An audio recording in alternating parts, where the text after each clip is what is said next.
আমাদের বোনরা অনেক সময় একসাথে বসলে পেটের কথা পিঠের কথা সব বলে ফেলায়, আছে না নাই?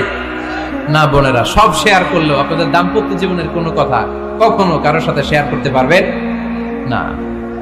4 নম্বর ফর্মুলা হচ্ছে অহেতুক সন্দেহ পরিহার করতে হবে। অনেক স্ত্রী আছে স্বামীরে খালি সন্দেহ করে, আছে না নাই? নীলফামারীতে এই সমস্যা নাই, আছে? এই যে ভুক্তভোগী পাওয়া গেছে, আছে না নাই? আছে, খালি সন্দেহ করে। এই তুমি ওদিকে তাকাইলে কেন, ওই মেয়েটির দিকে তাকাইলে কেন, এই তোমার মোবাইল দাও, কারে ফোন দিলা দেখি, এই ফেসবুকের পাসওয়ার্ড দাও দেখি কি করছে, দেখি মেসেঞ্জারে কার সাথে চ্যাটিং করছে, আছে না নাই?